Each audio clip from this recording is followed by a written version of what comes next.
જય માતાજી મિત્રો, કેમ છો બધા? મજામાં? આપણે પણ મજામાં છીએ ને. અત્યારે બેહુન લઈ ઘડીક ભૂકો ઘરે ખવડાવી લીધો ને પછી લઈ આવ્યા. અત્યારે આપણે પાછળ જો ગેંગ બધી આવે છે ધીરે ધીરે. બધી છે ને ખાણ ખાવું છે તો વાંધો એ પડે કે આજ ખાણ આપણે લેતા ભૂલી ગયા. બેહુન આઈકી ને માં સવારની મગજમારીનું કામ આનું ચાલુ થઈ ગયું છે. કેમ કે જમણું જાય એમને આડો ફરી જાય. આપણે નિયમ ફરી ગઈ છે ભેંસ તો છોડા ભેગી થઈ ગઈ હતી. આજે ઘડી તોફાન કરશે. કાંટા જોઈ લ્યો. જમણા બધી આવી ગઈ આવ્યું છે એટલે બધી ભેહું તો હમણાં ઘરે જ ભાગવાની છે.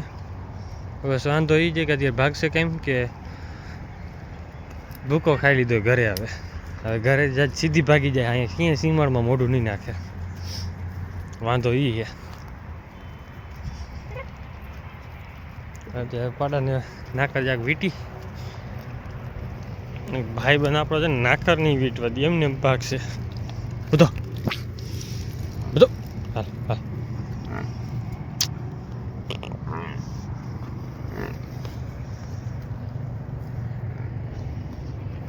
નાકર વીટો નથી ઘડીકમાં.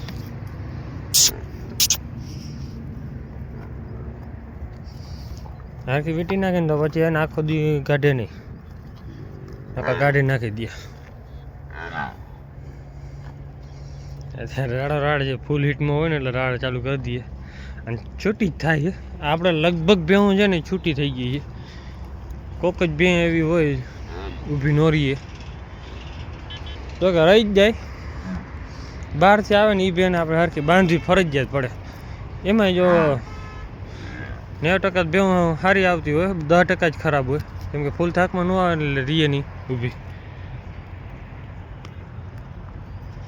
આપણે કરી નાખીએ અહીંયા વિડીયો બંધ. તો ભેં થઈ ગઈ. પછી આગળ હાંકી બધીને બધા છૂટા ચવાયા રખડવાવાળી છે. આજે ઓલીને આપણે મારીને લઈએ આવ્યા વિયાણી. પછી લગભગ આ બાજુ પહેલી કે બીજી વખત આવી. કાલ સાંજે આવી હતી ને અત્યારે આવી. કેમ કે ચાગલી એવી થઈ ગઈ આપણી ભીલી નાની ડોતરી બે ભેગી છે. બે ભીલ્યું પછી અત્યારે જાય છે ભેગી આવી. ઘરે જ ભાગી જતી હતી. ભે હવે પછી થાય હમણાં. અત્યારે થઈ નથી, હવે થાય. બાકી બધી આ રખડતી રહે ઘડીક વાર. અહીંયા નદીમાં ઉતારીએ કેમ કે એમાં દોરી ફૂલડી ભારી પડે ને ખાય બહુ. તો અત્યારે ઘડીક વાર અહીંયા ચરશે. ત્યાં સુધી આપણે બધી પાછળવાળી છે ને બધી ભેગી કરીને અહીંયા ઉતારી નદીમાં. આ પછી અડધી છે ને એવી ભાગે સીધી ઘરે જ ભાગશે. તો અત્યારે છે ને આપણે બધી ભેહું પાછી ચક્રું મારે છે. ખૂણામાં ચાયરી ને ત્યાંથી પછી રખડતી અહીંયા આવી ગઈ. હવે અહીંયા તો એને પાછી વારશે. ટર્ન મારશું આ બાજુ સામે બગીચામાં ચક્રું મારાવશું. કેમ કે આ બાજુ જા એટલે ખેતરમાં તો જાતી નથી એકે. બધી ઊંધી ભાગે. આપણે કૃષ્ણા આવે જો તૈયાર થઈ ગઈ ઘટે નહીં. હા કૃષ્ણા બસ જાન બાકી રૂપ એમાં. આ વચમાં ખાલી દોરી આપણે બાંધી છે. એટલા માટે બાંધી છે કે આપણે કોઈ ભેં લઈને આવે ને તો દોરીથી બાંધી શકી. કેમ કે આ ખાલી ગાંઠ ઓલી મારી છે. આપણે આ ફરી બહુ છે. ગમે કોઈ ભેહું બારવાળો લઈને આવે ભાઈ એટલે કાંઈ બાંધી દે. અને નદીમાં છે ને ખાલી 2 જ દિવસની અંદર પાણી ઘટી ગયું. કાલે પાણી જતું હતું ને ત્યારે અહીંયા વચમાં છે ને જો પાણકો દેખાય છે ને એક પાણકો માંડ દેખાતો હતો. એક જ રાતમાં દીધું વરસાદ મોટરો ચાલુ થયું ને એટલે બધું પાણી ખેંચી લીધું. અને 2 થી 3 દિવસની અંદર છે ને આમાં પાણી જતું હાવ બંધ થઈ જાય. કેમ કે જો આ વચમાં ધૂળનો ઢગલો છે ને એ પણ નહોતો દેખાતો નહોતો. એનું કારણ એક છે કે વાછડો કોઈક હડકાયો થયો હતો. આ કાંટા પડ્યા છે ને આમાં વચમાં ઢગલો. અહીંયા જેસીબીથી ડાયટો છે તો એ ભાઈ ઓલો અંદર ધૂળ ચોટી ગઈ હતી ને જી સાફ કરીને ધોઈ હતી જેસીબી. કેમ કે હડકાયો વાછડો હતો એટલે ચેપ ન લાગે એના હિસાબે છે ને એ અહીંયા દાટી ગયા હતા. ખાડો ખોઈ દો પહેલાં જેસીબી છે ને પછી એમાં ડાંખો મારે ધૂળ મારી દીધી એટલે સમાથી દઈ દીધી. વાંધો એ પડ્યો કે મીઠું બીઠું નાખ્યું નથી, એમને નાખી દીધું. કેમ કે હડકાયો હતો ને એટલે કોઈ અડવાનું થતું નહીં. જેસીબીથી એમને ભર્યો હતો, ઓગઠ હતું. કેમ કે ઢગલો પડ્યો હતો ને એમાં ઢગલા આગળ ડૂચા આપણે દુકાન પાસે મર્યો હતો, રોડ પાસે. એટલે બીજાને ચેપ ન લાગે ને એના હિસાબે છે ને દાટી નાખ્યો છે. બધાથી બેસ્ટ કામ કર્યું ને તો એ કામ છે. અને એક ફાયદો એ થઈ ગયો એમાં કે દાટી તો નાખ્યો, માથે કાંટા નાખી દીધા છે. એટલે કોઈ રેતી ભરવાવાળો આવે ને તો એને કંઈ ચેપ ન લાગે. કેમ કે હાડકું જે હડકાનું જરાક હાડકું કે ગમે કાંઈ લાગી જાય, બટકું લાગી જાય તો જે માણસને ચેપ લાગી શકે. કેમ કે હડકા એ બહુ ઝેરી વસ્તુ છે. આને બેન આપણે જવું છે ને સીધો અત્યારે બીડમાં ભાગે છે, ગોરી આવે છે. આને જવા દેવી નથી, ઘરે જ રાખવા. હમણાં વાર નાખી છે એમ. ઓમાં છે ને આપણે ભાઈ દોડીને થકવી દે ને ભાઈ વાડીમાં કરી જાય અને પછી ફોન કરીને ક્યાંક ભાઈ આવવા દે કે અમે વેહું પહોંચાડી દીધી. એના હિસાબે આપણે નથી જતા લઈ. તો અત્યારે છે ને આપણે સાંજે વેહું ચડી છે અને તે ધીરે ધીરે ચક્કર મારાવી ઘડીક વાર. બાકી બે હું આગળ ગાયું બધાને ભેગા કરવા આગ્રહને લાંગડોળ થઈ પડે. ઘરે ભાગવાનું કરે નાટક. જો કે ચારવાની ઘર જ છે આપણે અત્યારે. આ શું છે કે છાણ કરી લે ને આલી બાઈ ચક્કર મારી લે ને પછી વાંધો નહીં. કે ભૂકો ખાય ને કાં તો બગાડે વધારે. આગળ નીકળી ગયા, અડધી ને અડધી અહીંયા છે. આપણે ભેંસ આવે છે ને થોડી પૂરું કરી દીધું. હા, બાકી ભેહું બધી હજુ ઓલી બાજુ છે. આપણે હા પૂરું કરી નાખ્યું. કેમ કે ભગાડે એવા છે ને. હા ભાઈ ગયા સામે પાડે, અહીંયા બીજો પાડો છે ઝાડવા પાસે. પાડો તો ભલે ને જાય, ભેં જાય ને વાંધો ન મળે, પણ પાડો ભેગો છે એટલે પૂરું અહીંયા બાજરાનું ચાલુ થાય. પાડો પાછો સામું જ બાંધેલો છે. બેને વાર લીધો વાંધો ના આવ્યો. કેમ કે ખબર હતી ને આપણે નીકળી ગઈ હતી. થઈ ગઈ સવારને, હજી થાય છે. હવે કાયદેસર થાય લગભગ. થોડી આવે, થકી દીધા બેહું લગભગ. ઓકે સામે છે અહીંયા ખબર પડી ગઈ બે થઈ ગઈ. ઓલી બેહું બધી ભાગી ઘરે. હવે વાહ જવું પડશે. જો અહીંયા છૂટા મૂકી દે હું. ઓલી બેહું તો ઘરે જ જવાની છે. આ પાછી વરી આવે છે, પાડો મારવા દોડે છે બેન. અત્યારે એવું છે મારી બેન દૂધ આપે છે ને એ બેન ઉડે છે, પાડો એમાં ખારો થાય છે.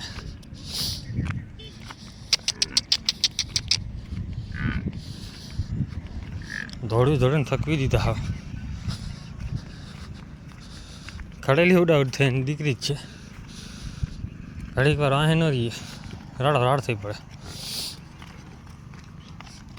હવે જવા દઈ ઘરે, પછી વાંધો નહીં, પછી ભાગે નહીં. માન દોડીને આપણા એવો ભાઈ ગયા. હવે તો અત્યારે જઈને બધા બેહું આપણા ભૂકો ખાઈ જાય. બેને બાંધી દીધી છે રાધા અને ગોરીને. કેમ કે બપોરે ધરો કરી લીધો ફૂલ. આને આપણે ખાવું નથી. બાકી જો ઢગલો આજ બીજો ટ્રેક્ટર ભરી આવે તો ફૂલ તો ખાય છે જલસાથી. બધું ખાધા રાખે પણ 2-4 જ ભાગે. આ બધાના આપણા ડ્રોન વ્યૂ છે ખાલી નોર્મલ. બધી ચૈરા કરે. ભૂકો છે ને હાવ કાળો છે. બિયારાવાળો વધારે તો કેમ કે કૂટેલું બહુ છે આમાં, ચોટી જાય એટલે બેહું ખાઈ તો જાય પછી ક્યાં જાય. ભૂખ પડે તો બધું હાલે.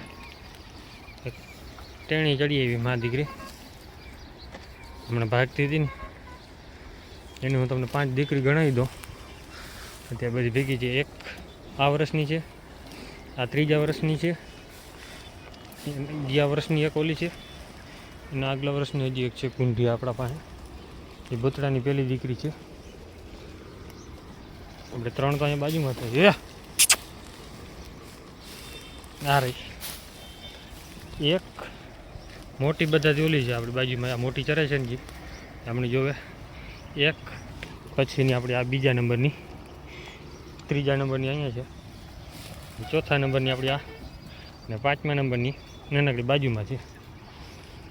તો અત્યારે લગભગ આની એકની દીકરી 5 દેખાય છે, બાકી બીજીની છે બધીને 2-2 3-3 છે. જેમ કે આપણી ભીલી ની 3 જ છે આપણા પાસે, એ તમને દેખાડી દો. એક છે આપણી મોટી જાનરી, ક્યાં ગઈ થઈ ગયું. હું આ બાજુમાં ચરે છે એક, બીજી છે આમાંથી જડેની ઘડીકમાં. આ નથી, આની માં છે ને એની દીકરી છે, મોટી ભીલીની આપણી. ઓકે, છેલ્લે ઊભી છે. અને બીજી ટેણી છે ગયા વર્ષની, આ ચરે છે. એ 3 જ છે અહીં. ને પાડીઓ આવે પણ ઉછેર થાય ને મરી જાય. 2 વર્ષ પહેલાં પણ પાડી આવી હતી, ભાંસ તો પાડી હતી ઘટેની, બધી મરી ગઈ. કેમ કે 1 વર્ષ વાળો ખાલી કરે ને એટલે આખો 2 વર્ષ પછી ખબર પડે, કેમ કે વાળો આખો નુકસાની જ થઈ ગઈ હોય આખા વાડાની. આપણી 12 થી 13 પાડીઓ 1 વર્ષમાં મરી હતી, જે બધી આની હગી બેનું થતી. એટલે આવી જે પાછળથી આવી હતી ને ભાઈ માન કરીને ઉછેર કરી હતી. 12 પાડી ભેહું 15 ભેહું વ્યાણી હતી, 3 પાડા હતા ને 12 પાડીઓ આવી હતી. જાફરી પાડી હતી ઘટેની, એવી બધી મરી ગઈ હતી. એના હિસાબ પછી પાડો જ બદલાવી નાખ્યો હતો. પાછળથી થઈ હતી એ બધી લગભગ ભેહું આવી હતી, પાડી જ આવી હતી. 7 પાડી થઈ હતી માતાજી દયાથી, બધી એક મરી નહીં. અને એવું થતું હોય જો પાડીઓ વધારે મરી જતી હોય આપણા, તો એનું નામ આપણે છે ને, હું તમને ખડેલી દેખાડું, નામ નાખ્યું હતું આપણે. આ આવી હતી પહેલી ખડેલી. જો કે આની માં તો મરી ગઈ છે આપણા ઘર, ગયા વર્ષે આની નાનીમાં મરી ગઈ. એ વહેલામાં એક જ છે. આનું નામ શું છે આપણે ભીખલી નાખ્યું હતું. આપણા મોટા બાપુએ જાણકારી છે કે આવું થતું હોય તો ભીખલી નામ નાખવાનું. ગમે પેલી વ્યાય પાડી આવે ને એનું નામ ભીખલી નાખવાનું. તો આપણે આનું નામ ભીખલી એટલા માટે નાખ્યું હતું કે પાડેડા પછી એનું નામ દીધા પછી એને કાંઈ તે પછી પાડેડા મર્યા નથી, આપણી માતાજીની દયા છે. અને મરવાવાળા તો અમે મરવાનું જ છે, પછી કાંઈ ગમે એટલી મહેનત કરો. આપણે આની બેન હતી ઘટ્ટી એમ હતો જાફરી, પણ એ પણ મરી ગઈ ગયા વર્ષે વરસાદમાં. જ્યારે 7મ ઉપર ફૂલ વરસાદ થયો હતો ને ત્યારે એની પાડી એ મરી ગઈ. એની પાડી જોવાની ભેગી હતો ત્યારે તેથી બે આપણે મરી ગયા. ટાટ ચડી ગઈ હતી ને ભાઈ, પૂરનું પાણી આવી ગયું હતું વરસાદ અહીંયા ફૂલ. અને હવે જે ધરાઈ રહે ને એટલે બેહું પાણી પી લે, વળી ભૂકો ખાઈ લે, વળી પાણી પી લે ને ભૂકો ખાઈ લે. અને ખાતર કોઈને લેવું હોય તો કોમેન્ટ કરજો. પ્યોર છાણનું ખાતર છે. બિયારો તમને દેખાય છે, જોઈ લો. છાણમાં ખબર પડી જાય ને ભાઈ બિયારો હોય જ, માલનો છાણ છે પ્યોર. એટલે ખાતર છે 4 થી 5 ડમ્પર. અને બાજુમાં બીજો ઉકેળો છે, અહીંયા છે 2 ડમ્પર જેટલો. 1-1.5 ડમ્પર અહીંયા નીકળશે ને બીજું અહીંયા નીકળશે 5 ડમ્પર. બધું છાણ જ છે. આ ભૂંડા ખોતરી ગયા એટલે તમને આમાં દેખાય તો છે ક્વોલિટી ચોખ્ખી, ધૂળ નથી, હાવ ખાતર જ છે જ. છાણનો હું છે ભૂકો કરી નાખ્યો હતો, એના હિસાબે હાવ ભૂંડા ફરી જાય એટલે તમને ખબર પડી જાય કે ઉકેળા કેવો હોય. છાણ વધારે હોય ને એટલે આવું થાય. બાકી વિડીયો કેવો લાગ્યો કમેન્ટ કરી નાખજો. જય માતાજી, જય શ્રી રામ બધાને.